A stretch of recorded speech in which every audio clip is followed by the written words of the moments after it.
Lyon Pôle Bourse, faire grandir les entreprises grâce à la cotation, animer le club des sociétés cotées et développer un écosystème boursier dynamique.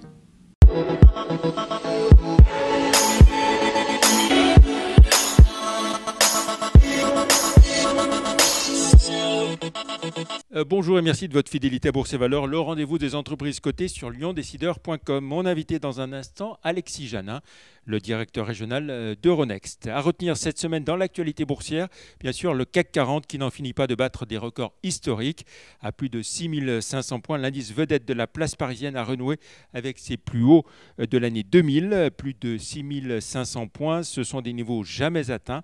Mercredi à 6521 points, le CAC 40 affichait un gain de 17,5% depuis le 1er janvier, de 30% en un an, de 47% en 5 ans et même de 67% en 10 ans. Voilà, je le disais en commençant la valeur de la semaine, c'est donc Euronext dont nous accueillons le directeur régional Alexis Janin. Bonjour. Bonjour. Alors, cette embellie boursière, elle se traduit aussi par de nombreuses introductions en bourse depuis le début de l'année. Et il est vrai que 2021 ne pouvait être que meilleur que 2020. Une année blanche, on peut le dire, en termes d'introduction l'an dernier. Elles étaient faibles, les fenêtres de marché ont été effectivement restreintes.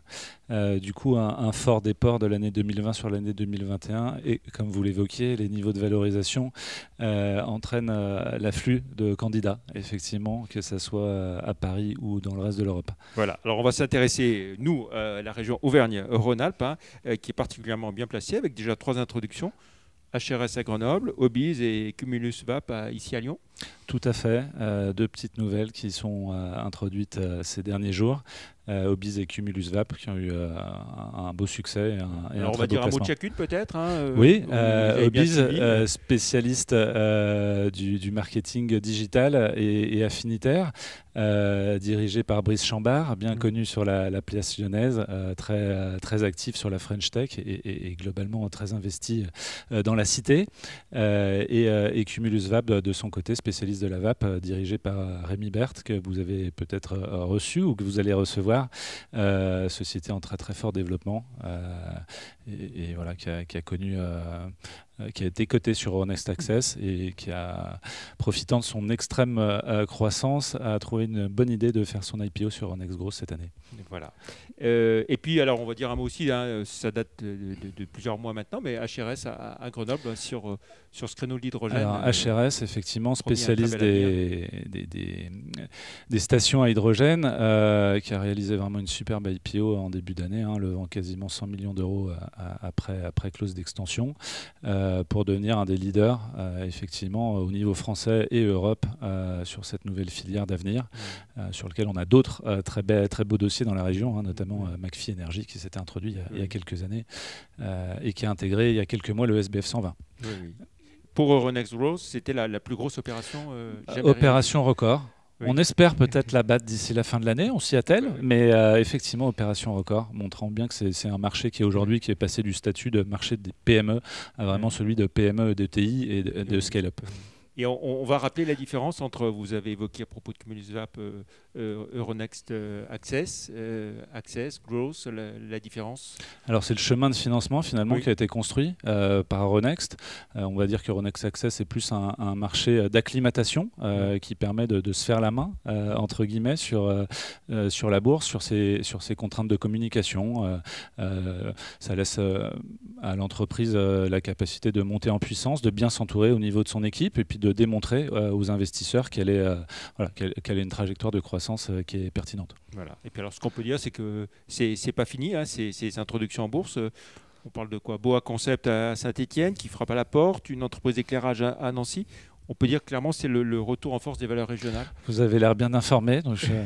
Il y a un certain nombre de valeurs effectivement qui tapent à la porte, celle-ci ou d'autres, peut-être avant l'été pour certaines, et puis d'autres vraisemblablement sur le second semestre. Oui, je ne vous cache pas qu'il y a un certain nombre de candidats sur la région et sur la grande région qui se posent la question ou qui préparent tout ça. Et d'ici l'été, la place parisienne attend encore une petite vingtaine d'opérations, ce qui est voilà, plus en un mois que ce qu'elle accueille habituellement en un an. Donc c'est une vingtaine d'ici à l'été. Probablement.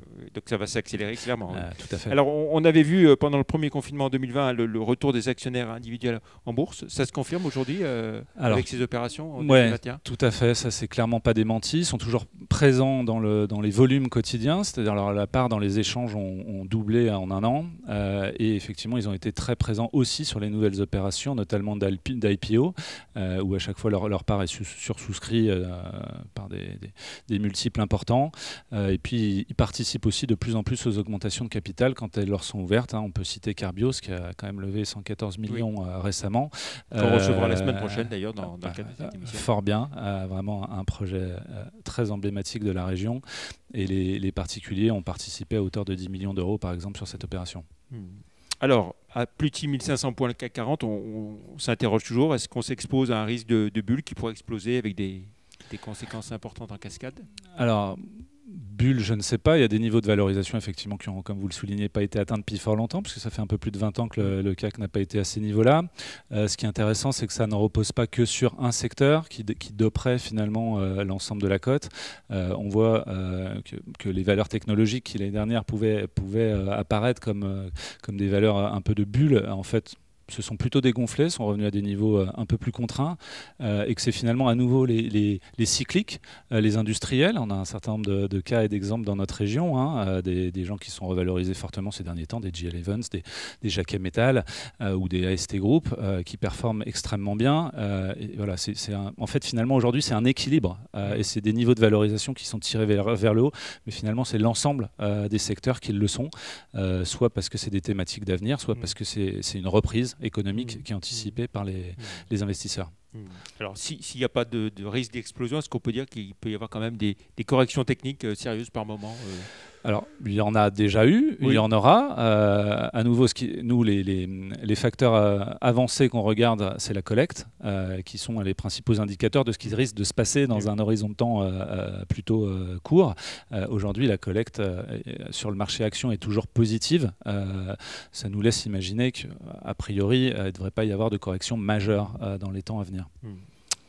Et puis, consolidation des bourses au niveau européen, avec Euronext qui a finalisé l'acquisition de la bourse italienne. Vous nous en parliez cet automne dernier. C'est une étape essentielle pour vous ? Complètement. En 4 ans, 3 nouvelles places boursières intégrées dans le groupe Euronext. L'Irlande, tout d'abord, la Norvège, et là, un très très gros morceau, l'Italie, qui change vraiment le visage du groupe. On passe à un peu plus de 1900 sociétés cotées, c'est-à-dire quasiment une société cotée sur 2 en Europe. On devient vraiment le premier marché action de la zone européenne. Vraiment une étape majeure franchie par le groupe. Voilà. Pour finir, on va jeter un œil à votre parcours en bourse, celui d'Euronext aujourd'hui. Vous êtes à plus de 88 € au moment où on enregistre cette émission, plus 6,5% depuis le 1er janvier, plus 12% en un an, plus 160% en 5 ans, ça fait rêver. C'est pas mal. Et ça va continuer. Espérons-le, on y travaille. Voilà. À propos de consolidation des bourses en Europe, il y a encore des bourses à racheter ou il y en a toujours. Oui.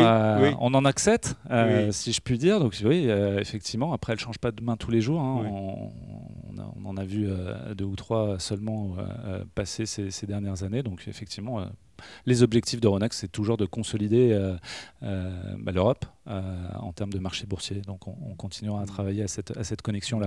Sur l'ensemble d'Euronext, vous disiez combien de valeurs en tout avec les Italiens maintenant 1900. 1900 sociétés cotées aujourd'hui.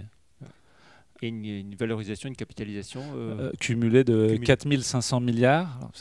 Alors, ça paraît très important. Et du coup, on est vraiment très très loin devant les autres bourses européennes sur cette thématique des sociétés cotées. Très bien. Et puis encore donc d'autres introductions à venir d'ici à Je reviendrai vous voir, je n'en doute pas. Avec plaisir. Avec des bonnes nouvelles. Merci beaucoup Alexis Janin, directeur régional d'Euronext, d'avoir été notre invité. Plus d'informations sur Euronext sur les sites live.euronext.com et zonebourse.com. Merci. Et puis pour finir, une suggestion de lecture pour ce week-end, le nouveau Lyon Décideur du mois de juin, avec un guide spécial Lyon solidaire et philanthrope. Et puis bien sûr, dans le magazine, une page bourse, comme chaque mois. Très bon week-end. Merci, à la semaine prochaine. Au revoir. Merci. Merci. Au revoir.